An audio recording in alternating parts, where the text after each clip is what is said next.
আসসালামু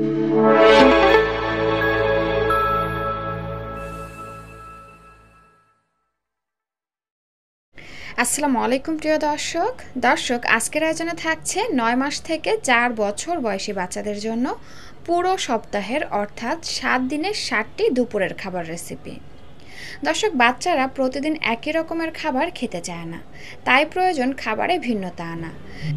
ভিন্ন ভিন্ন খাবার দিলে বাচ্চাদের যেমন খাবারের রুচি আসে, বাচ্চারা খুব মজা করে খায়, তেমনি ভিন্ন ভিন্ন খাবার থেকে কিন্তু বাচ্চারা ভিন্ন ভিন্ন পুষ্টিও পেয়ে যায়।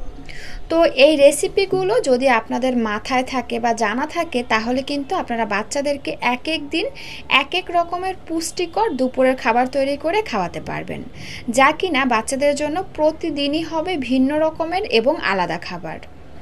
খাবারগুলো খুবই মজাদার ও সহজপাচ্য, গরম এবং বাচ্চাদের পুষ্টির কথা বিবেচনা করে খাবারগুলো তৈরি করেছি।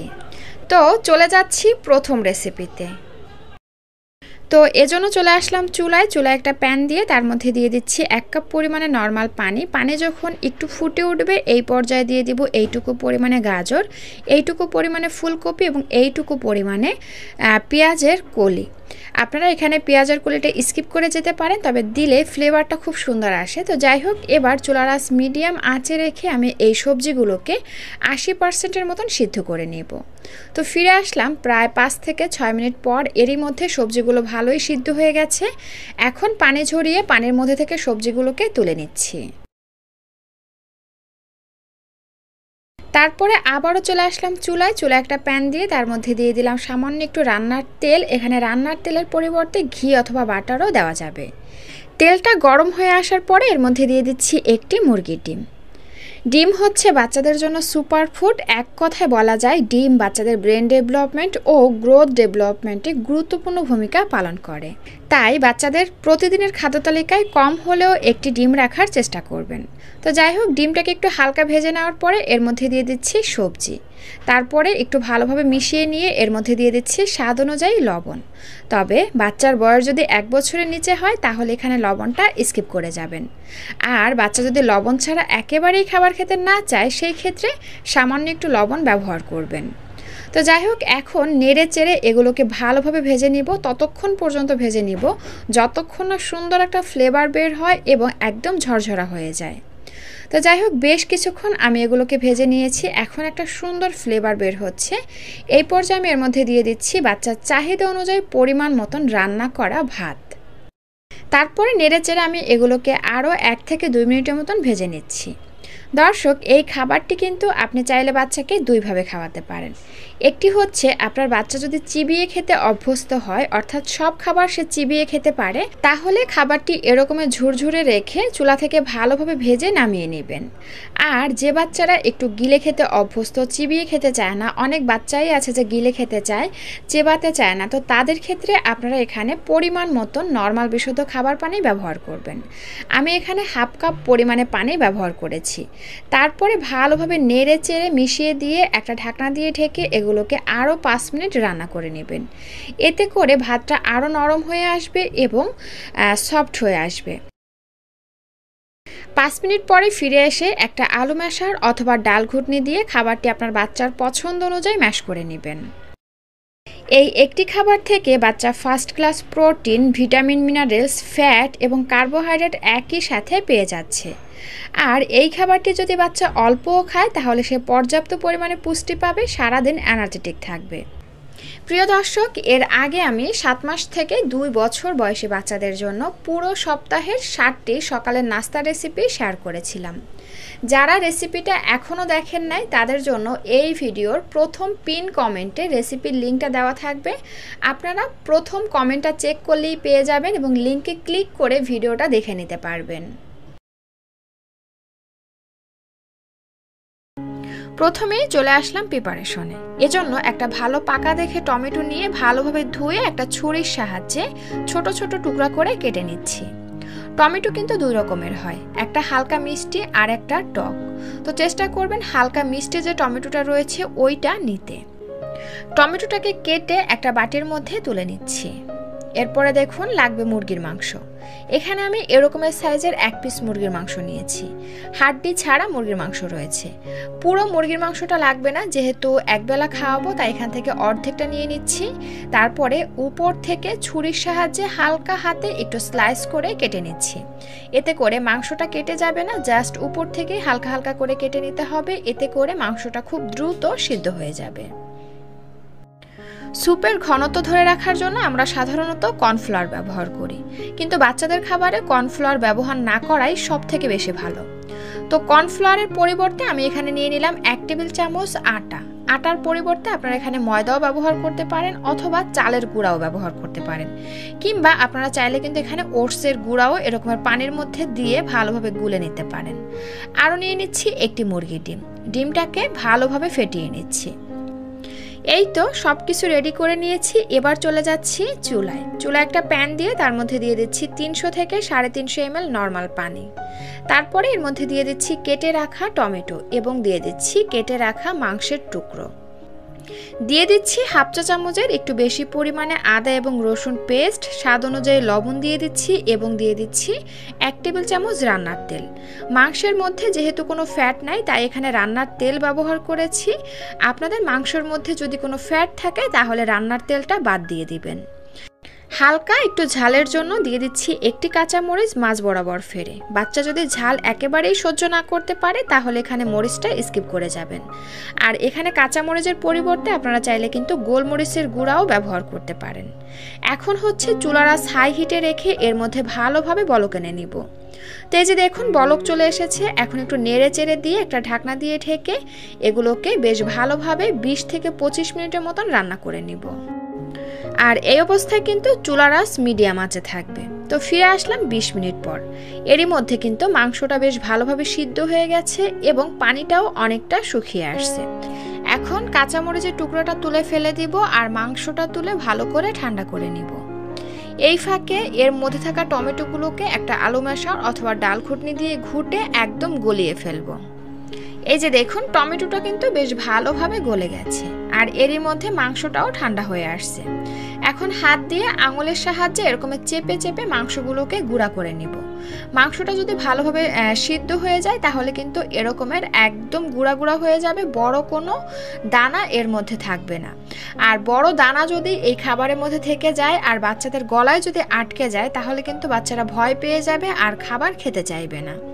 তো দেখুন এই যে আমি এরকমের চেপে চেপে সবগুলো মাংস একদম গুঁড়া গুঁড়া করে নিয়েছি। এখন মাংসগুলোকে এর মধ্যে দিয়ে দিচ্ছি, তারপরে চুলাটা অন করে দিচ্ছি। মাংসটা তুলে নেওয়ার পরে কিন্তু চুলাটা অফ করে দিয়ে একটা ঢাকনা দিয়ে ঢেকে রেখেছিলাম।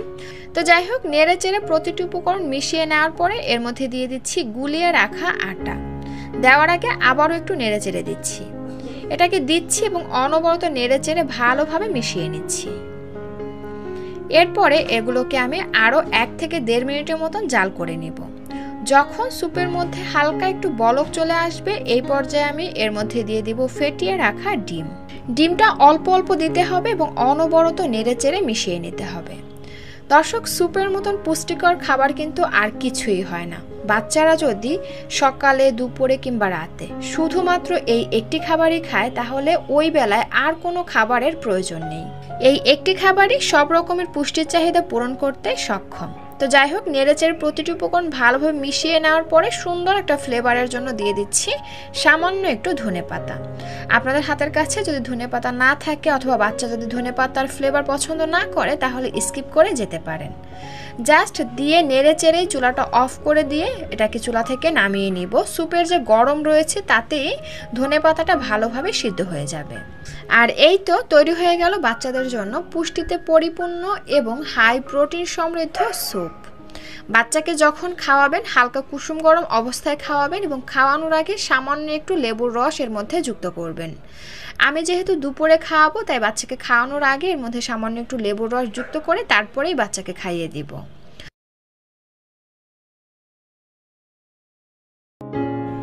তো প্রথমেই চলে আসলাম চুলায় একটা প্যান দিয়ে তার মধ্যে দিয়ে দিচ্ছি 1 টেবিল চামচ এক্সট্রা ভার্জিন অলিভ অয়েল তেল। এক্সট্রা ভার্জিন অলিভ অয়েল তেল, এক্সট্রা ভার্জিন কোকোনাট অয়েল, ঘি, বাটার এগুলোর মধ্যে কিন্তু গুড ফ্যাট থাকে, যেগুলো বাচ্চাদের ওজন বাড়ানোর পাশাপাশি স্মৃতিশক্তি বৃদ্ধিতে সহায়তা করে। তো যদি সম্ভব হয় তাহলে চেষ্টা করবেন বাচ্চাদের খাবারে গুড ফ্যাট জাতীয় তেলগুলো ব্যবহার করতে। তো এরপরের মধ্যে পেঁয়াজ দিয়ে, পেঁয়াজটা যখন হালকা নরম হয়ে আসলো এই পর্যায়ে আমি এর মধ্যে দিয়ে দিব চাল ডাল আর দিয়ে দিব সবজি। এখানে আমি নিয়েছি ভাতের চাল, নিয়েছি মুসুরির ডাল আর নিয়েছি এখানে মিষ্টি আলু। আপনারা আপনাদের পছন্দ অনুযায়ী যে কোনো ধরনের সবজি এখানে ব্যবহার করতে পারেন। আর বাচ্চার বয়স যদি 1 বছরের উপরে হয় তাহলে এখানে 3-4 ধরনের সবজি এখানে নিতে পারেন। দিয়ে দিলাম স্বাদ অনুযায়ী লবণ, দিয়ে দিলাম 1 চিমটি হলুদ গুঁড়া আর 1 চিমটি জিরার গুঁড়া। প্রতিটি উপকরণ ভালোভাবে নেড়ে চেড়ে মিশিয়ে নিয়ে এর মধ্যে দিয়ে দিব এইটুকু পরিমাণে আদা আর রসুন পেস্ট। দর্শক, 1 বছরের নিচের বাচ্চাদের জন্য সবসময় চেষ্টা করবেন খাবার একটু ঘোরপাক কম করে রান্না করতে, অর্থাৎ খিচুড়ির মধ্যে চেষ্টা করবেন তেল, ঝাল, মশলা একটু কম দিতে। বয়সের সাথে সাথে মশলার পরিমাণটা একটু একটু করে বাড়াতে পারেন, কিন্তু 1 বছরের নিচের বাচ্চাদের ক্ষেত্রে মশলার পরিমাণটা একটু কম দিলে হয় কি, বাচ্চাদের পেটে গ্যাস কম হয়, বাচ্চা খুব সহজে হজম করতে পারে। তো ভালোভাবে নেড়ে চেড়ে কিছুক্ষণ ভেজে নিয়ে এই চাল আর সবজি সিদ্ধ হওয়ার জন্য দিয়ে দিব এর মধ্যে পরিমাণ মতন নর্মাল বিশুদ্ধ পানি। তারপরে আবারও নেড়ে চেড়ে প্রতিটি উপকরণ ভালোভাবে মিশিয়ে নিয়ে একটা ঢাকনা দিয়ে ঢেকে চুলার আঁচ মিডিয়াম আঁচে রেখে এগুলোকে 80%-এর মতন সিদ্ধ করে নিচ্ছি। তো ফিরে আসলাম চাল ডাল সবজি প্রায় 80%-এর মতন সিদ্ধ হয়ে আসার পরে। তো দর্শক, এখন এর মধ্যে আমি আরও একটি পুষ্টিকর উপকরণ অ্যাড করব, আর তা হচ্ছে শাক। আমি এখানে পালং শাক নিয়েছি, আপনি আপনার পছন্দ অনুযায়ী যে কোনো রকমের শাক এখানে নিতে পারেন। আর শাকটা এই পর্যায়ে দেওয়ার কারণ হচ্ছে সবজি চাল ডাল যতটুকু সময় লাগে সিদ্ধ হতে তার তুলনায় কিন্তু শাক সিদ্ধ হতে খুবই কম সময় লাগে। তো শাকটা এই পর্যায়ে দিলে হয় কি, শাকটা ভালোভাবে সিদ্ধও হয়ে যাবে এবং কম আঁচে অল্প সময় শাকটা রান্না করার ফলে এর পুষ্টিগুণও কিন্তু ঠিক থাকবে। তো যাই হোক, নেড়ে চেড়ে প্রতিটি উপকরণ ভালোভাবে মিশিয়ে নিয়ে আবারও ঢাকনা দিয়ে ঢেকে শাকটা ভালোভাবে সিদ্ধ হয়ে আসা পর্যন্ত রান্না করছি। তো ফিরে আসলাম 8 থেকে 10 মিনিট পর, আর এরই মধ্যে এই যে দেখুন শাকটা কিন্তু সিদ্ধ হয়ে একেবারে গলে গেছে। এখন হচ্ছে আপনি আপনার বাচ্চার পছন্দ অনুযায়ী খাবারটি ম্যাশ করে নেবেন, অর্থাৎ বাচ্চার বয়স যদি 1 বছরের নিচে হয় তাহলে এই খাবারটি ভালোভাবে ম্যাশ করে নেবেন, আর বাচ্চার বয়স যদি 1 বছরের উপরে হয় তাহলে আপনি এই খাবারটি হালকা দানাদার করে ম্যাশ করে নেবেন। তো এই যে দেখুন আমি এরকমের করে ম্যাশ করে নিয়েছি, আর এখন কিন্তু বাচ্চাকে খাওয়ানোর জন্য একদম রেডি। তবে বাচ্চাকে খাওয়ানোর আগে এর মধ্যে আরও একটি পুষ্টিকর উপকরণ অ্যাড করব, আর তা হচ্ছে মাছ। দর্শক, বাচ্চারা খুবই চঞ্চল হয়ে থাকে, এই সময় তাদের খাবারের প্রতি খুবই অনীহা থাকে, আর সেই কারণে তাদের খাওয়া দাওয়া, তাদের পুষ্টি, বুদ্ধির বিকাশ, হাড়ের গঠন ঠিকমতো হচ্ছে কিনা এই নিয়ে কিন্তু মায়েদের মধ্যে খুবই দুশ্চিন্তা থাকে। তো দুশ্চিন্তা না করে চেষ্টা করবেন বাচ্চাদেরকে অল্প খাবারে বেশি পুষ্টি দিতে এবং খাবারে ভিন্নতা আনতে হবে। তো এই যে দেখুন এর মধ্যে যে মাছটা দিলাম, এখান থেকে কিন্তু বাচ্চা আরও এক্সট্রা ক্যালোরি পেয়ে যাচ্ছে, পুষ্টি পেয়ে যাচ্ছে, আর সব মিলিয়ে কিন্তু খাবারটি মজাদারও হচ্ছে এবং ভিন্ন রকমের হচ্ছে। আর বাচ্চারা কিন্তু ভিন্ন রকমের খাবার খেতে পছন্দ করে। তো আপনি চাইলে কিন্তু মাঝে মাঝে এরকমের সবজি দিয়েও খিচুড়ি রান্না করতে পারেন। সবজি দিয়ে খিচুড়ি রান্না করার পরে তার মধ্যে একটু মাছও যুক্ত করতে পারেন, ডিম যুক্ত করতে পারেন, এতে করে কিন্তু খাবারটা ভিন্ন রকমের হয়ে যাবে এবং পুষ্টিকর হয়ে যাবে। তো এখন হচ্ছে ভালোভাবে নেড়ে চেড়ে মিশিয়ে নিলেই কিন্তু বাচ্চাকে খাওয়ানোর জন্য একদম রেডি।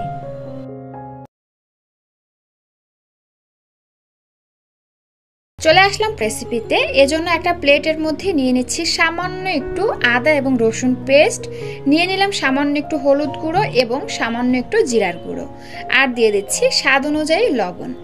যেহেতু মাছের পরিমাণটা এখানে খুবই কম, তাই এখানে মশলার পরিমাণটাও কম হবে।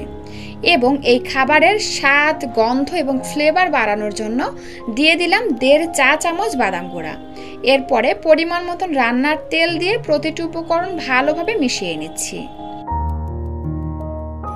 আপনাদের হাতের কাছে যদি বাদাম গুঁড়া নাও থাকে তাহলে অন্তত চেষ্টা করবেন বাদাম বেটে তারপরে এই খাবারের মধ্যে যুক্ত করতে, কারণ এই বাদামের কারণেই কিন্তু খাবারটি বেশি মজাদার এবং পুষ্টিকর হবে। তো যাই হোক, মেখে নেওয়ার পরে আমি এর মধ্যে দিয়ে দিলাম মাছ, আর এখানে আমি রুই মাছের পেটির অংশটা ব্যবহার করেছি, কারণ এর মধ্যে কাটার পরিমাণটাও কম থাকে এবং মাছটাও অনেক সফট হওয়ার কারণে বাচ্চারা খুব সহজেই খেতে পারবে। পুষ্টিবিদের মতে 7 মাসের পর থেকেই বাচ্চাদের খাবারে মাছ যুক্ত করা যাবে। যেমন বল মাছ, রুই মাছ, কাতল মাছ, আইট ট্যাংরা, নদীর পাঙ্গাস মাছ। পাঙ্গাস মাছটা কিন্তু অবশ্যই নদীর হতে হবে, চাষের পাঙ্গাস মাছ বাচ্চাদেরকে খাওয়াবেন না। অর্থাৎ মাছগুলো বড় হতে হবে, তার মধ্যে কাটার পরিমাণটা কম থাকবে এবং মাছটা সফট হতে হবে। তো যাই হোক, আমি এর মধ্যে পরিমাণ মতন পানি দিয়ে দিলাম, অর্থাৎ 1 কাপের মতন পানি দিয়ে ভালোভাবে মিশিয়ে নিয়ে চলে আসলাম চুলায়। একটা প্যানের মধ্যে মাছ টুকরো দিয়ে দিলাম এবং ভালোভাবে নেড়ে চেড়ে একটা ঢাকনা দিয়ে ঢেকে চুলার আঁচ মিডিয়াম আঁচে রেখে এগুলোকে আমি 5 থেকে 7 মিনিটের মতন রান্না করে নিচ্ছি। ফিরে আসলাম 7 মিনিট পর, আর এরই মধ্যে মাছটা কিন্তু ভালোভাবে সিদ্ধ হয়ে গেছে এবং ঝোলের পরিমাণটা আমি এরকমের অবস্থায় রেখেছি, কারণ বাচ্চা ভাত খাবে মাছ আর ঝোল দিয়ে। আর ঝোল কিন্তু বাচ্চাদের জন্য খুবই ভালো, বিশেষ করে বাচ্চাদের কোষ্ঠকাঠিন্য দূর করার পাশাপাশি বাচ্চাদের শরীরে পানি শূন্যতা দূর করতেও সাহায্য করে। আর এই যে দেখুন ঝোলটা কতটা ঘন হয়েছে, এর কারণ কিন্তু বাদাম গুঁড়ার কারণে। তো যাই হোক, এখন আমি এই মাছটা ভাতের সঙ্গে খাওয়াবো। তো 1 বছরের নিচের বাচ্চারা যারা আছে তাদের ক্ষেত্রে আপনারা চাইলে কিন্তু একটু নরম করে ভাত রান্না করে নিতে পারেন। আমার বাচ্চার বয়স যেহেতু 1 বছরের উপরে, তাই আমরা নর্মালি যে ভাতটা খাই সেই ভাতটাই এখানে নিয়ে নিয়েছি। তবে আমি 1 বছর বয়স পর্যন্ত আমি আমার বাচ্চাকে আলাদা ভাত রান্না করে খাইয়েছি নরম করে, কারণ আমরা একটু সাধারণত শক্ত এবং ঝুরঝুরে টাইপের ভাত খেতে পছন্দ করি, যেটা আমার বাচ্চা খেতে পারতো না। তাই আলাদা আর নরম করে ভাতটা রান্না করে দিলে ও খুব সুন্দরভাবে খেয়ে নিত। তো আপনাদের বাচ্চাদের যদি এরকমের সমস্যা হয় তাহলে আমি বলবো বাচ্চাকে একটু আলাদা নরম করে ভাত রান্না করে তারপরে খাওয়াতে, দেখবেন বাচ্চা খুব মজা করে খাবে এবং ভাতের প্রতি তার আস্তে আস্তে অভ্যাস চলে আসবে। পুষ্টিকর এই খাবারটি তৈরি করার জন্য আমার এখানে লাগছে পাতলা পাতলা করে কেটে রাখা 4 পিস মিষ্টি আলু, লাগছে একটি মুরগির ডিম এবং লাগছে একটি আলু। সব কিছুকে আমি খুব ভালোভাবে সিদ্ধ করে নিয়েছি। এবার মিষ্টি কুমড়াটাকে একটা কাঁটা চামচের সাহায্যে ভালোভাবে ম্যাশ করে নিচ্ছি। ম্যাশ করা হয়ে গেলে এবার একটা গ্রেটারের সাহায্যে মুরগির ডিম এবং আলুটাকেও ভালোভাবে গ্রেট করে নিচ্ছি। গ্রেট করে নিলে হবে কি, এই খাবারটি সুন্দরভাবে মিহি হয়ে যাবে। তাই আপনারা বাচ্চাকে 7 মাস বা 8 মাসের পর থেকে এই খাবারটি খাওয়াতে পারবেন। তবে 7 মাস থেকে 10 মাস বয়সী বাচ্চাদেরকে যদি এই খাবারটি খাওয়াতে চান তাহলে আপনারা এখানে ডিমের সাদা অংশটি বাদ দিয়ে শুধু ডিমের কুসুমটি ব্যবহার করবেন, কারণ ডিম একটি অ্যালার্জেটিক ফুড। অনেক বাচ্চাদেরই ডিম থেকে অ্যালার্জি হয়, আর সাদা অংশ থেকেই বেশিরভাগ বাচ্চাদের অ্যালার্জি হয়। এজন্য সাদা অংশটা বাদ দিয়ে শুধু ডিমের কুসুমটি এখানে নিয়ে নেবেন। তো যাই হোক, চামচের সাহায্যে আবারও প্রতিটি উপকরণ ভালোভাবে মিশিয়ে নিয়ে অন্য আর একটা ছড়ানো পাত্রে খাবারটি আমি ট্রান্সফার করে নিচ্ছি। এবং খাবারটি আরও পুষ্টিকর করার জন্য এর মধ্যে আমি দিয়ে দিচ্ছি রান্না করা ডাল। এখানে পানিও ব্যবহার করা যেত, তবে ডালটা দিলে খাবারটি আরও বেশি পুষ্টিকর এবং ক্যালোরিবহুল হয়ে যাবে, পাশাপাশি অনেক মজাদারও হবে। তো ডালটা আপনি আপনার বাচ্চার পছন্দ অনুযায়ী দিবেন, অর্থাৎ সে কেমন ঘনত্ব খেতে পারে সেটা বুঝে এখানে ডালের পরিমাণটা কমিয়ে বা বাড়িয়ে ব্যবহার করবেন। আর এই তো প্রতিটি উপকরণ ভালোভাবে মিশিয়ে নিলেই কিন্তু বাচ্চাকে খাওয়ানোর জন্য একদম রেডি। এই খাবারটি আপনারা বাচ্চাদেরকে ভাত বা খিচুড়ির বিকল্প খাবার হিসাবেই দিতে পারবেন। দর্শক, লাউয়ে মূল উপাদান হচ্ছে পানি, তাই লাউ খেলে শরীর ঠান্ডা থাকে এবং রাতে ভালো ঘুম হয়। গরমের দিনে লাউ খেলে শরীর ঠান্ডা হয়। এছাড়া দেখবেন যে বড়দের তুলনায় কিন্তু ছোট বাচ্চারা অনেক বেশি ঘামে, যার ফলে শরীর থেকে প্রচুর পরিমাণে পানি ও খনিজ লবণ বের হয়ে যায়, আর তা কিন্তু অনেকটা পূরণ করতে পারে লাউ। এছাড়া লাউয়ে প্রাকৃতিক protein, vitamin C, iron, potassium, fibre সহ অনেক উপাদান রয়েছে। আর ফাইবার কিন্তু বাচ্চাদের কোষ্ঠকাঠিন্য দূর করতে সাহায্য করে। এছাড়া ত্বক সুস্থ ও মসৃণ রাখতে সাহায্য করে। তো যাই হোক, দেখুন দর্শক, আমি এখানে পরিমাণ অনুযায়ী লাউ নিয়েছি। লাউটা ভালোভাবে ছিলে তারপরে ছুরির সাহায্যে পাতলা পাতলা করে কেটে নিচ্ছি। এবার আমি এর মধ্যে নিয়ে নিচ্ছি ডাল। আমি এখানে মুগের ডাল নিয়েছি, আপনারা চাইলে কিন্তু মসুরির ডালটাও নিতে পারেন। তো এরপরে হচ্ছে আমি ডালের মধ্যে হালকা কুসুম গরম পানি দিয়ে ভালোভাবে মিশিয়ে নিয়ে আমি এগুলোকে 20 মিনিটের জন্য ভিজিয়ে রেখে দিচ্ছি। এতে করে ডালটা ভিজে একদম নরম হয়ে আসবে। 20 মিনিট পরে যে হাঁড়িতে রান্না করব সেই হাঁড়িতে ধুয়ে রাখা লাউ এবং ডালগুলো দিয়ে দিচ্ছি। তারপরে দিয়ে দিচ্ছি এখানে স্বাদ অনুযায়ী লবণ এবং দিয়ে দিচ্ছি সামান্য একটু হলুদ গুঁড়া। সবশেষে দিয়ে দিচ্ছি এখানে সামান্য একটু গোলমরিচের গুঁড়া। এটা একেবারে অপশনাল, বাচ্চা যদি ঝাল খেতে না পারে সেই ক্ষেত্রে গোলমরিচের গুঁড়াটা বাদ দিয়ে দিবেন, অথবা যদি হাতের কাছে না থাকে সেই ক্ষেত্রে কিন্তু আপনারা এখানে কাঁচা মরিচটাও ব্যবহার করতে পারেন। এবার ডাল এবং লাউ সিদ্ধ হওয়ার জন্য দিয়ে দিচ্ছি পরিমাণ মতো নর্মাল পানি। ভালোভাবে নেড়ে চেড়ে মিশিয়ে নিয়ে একটা ঢাকনা দিয়ে ঢেকে রান্না বসিয়ে দিব চুলায়। আর এই অবস্থায় কিন্তু চুলার আঁচ মিডিয়াম আঁচে থাকবে। তো যাই হোক, ফিরে আসলাম প্রায় 20 থেকে 25 মিনিট পর, আর এরই মধ্যে সব কিছু ভালোভাবে সিদ্ধ হয়ে গেছে। এখন আমরা একটা আলু ম্যাশারের সাহায্যে ভালোভাবে ম্যাশ করে নিব। আপনারা যদি ভাতের সঙ্গে এটা খাওয়ান তাহলে একটু হালকা দানাদার বা আস্ত আস্ত থাকলে অসুবিধা নাই, আর যদি স্যুপের মতন খাওয়াতে চান তাহলে ভালোভাবে ম্যাশ করে একদম মিহি করে নেবেন। এখন ডালটা বাগার দিব, এজন্য চুলায় আর একটা প্যান বসিয়ে দিয়ে তার মধ্যে দিয়ে দিলাম পরিমাণ মতন রান্নার তেল। তার মধ্যে দিয়ে দিচ্ছি 2 কোয়া রসুন কুচি এবং একটা ছোট সাইজের পেঁয়াজ কুচি। তবে আপনারা চাইলে কিন্তু রান্নার তেলের পরিবর্তে সামান্য একটু ঘিও এখানে ব্যবহার করতে পারেন। যখন পেঁয়াজ এবং রসুনটা ভালোভাবে ভাজা হয়ে কালারটা এরকমের হয়ে আসবে, এই পর্যায়ে আমরা পেঁয়াজ আর রসুনটা ডালের মধ্যে ছেড়ে দিব। তারপরে ভালোভাবে নেড়ে চেড়ে মিশিয়ে নিয়ে এর মধ্যে সুন্দর একটা ফ্লেভারের জন্য দিয়ে দিব সামান্য একটু জিরার গুঁড়া। এই ডালটা চেষ্টা করবেন খুবই সিম্পল এবং অল্প মশলায় তৈরি করতে। অতিরিক্ত মশলা, ঝাল বা তেল দেওয়া যাবে না, তাহলে কিন্তু এই গরমে বাচ্চাদের হজমে অসুবিধা হতে পারে, বাচ্চাদের পেটে গ্যাস হতে পারে, সেখান থেকে বাচ্চাদের কিন্তু বমির মতন সমস্যাও হতে পারে। তাই অবশ্যই চেষ্টা করবেন এই গরমের সময় বাচ্চাদেরকে হালকা মশলায় যে কোনো খাবারই হোক না কেন সেটা রান্না করে খাওয়াতে। আমি আরও 2 মিনিটের মতন জাল করে তারপরে চুলা থেকে নামিয়ে নিয়েছি, আর এখন কিন্তু বাচ্চাকে খাওয়ানোর জন্য একদম রেডি। আমি দুপুরে ডাল আর বাসায় মুরগি রান্না করেছিলাম সবার জন্য, সেখান থেকে 1 পিস মুরগি নিয়েছি। এটাই কিন্তু আমার মেয়ের দুপুরের খাবার।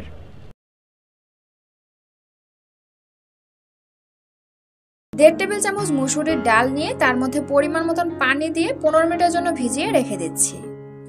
15 মিনিট পর ফিরে এসে ডালগুলো 2 থেকে 3 বারের মতন ধুয়ে নিয়ে চলে যাচ্ছি চুলায়।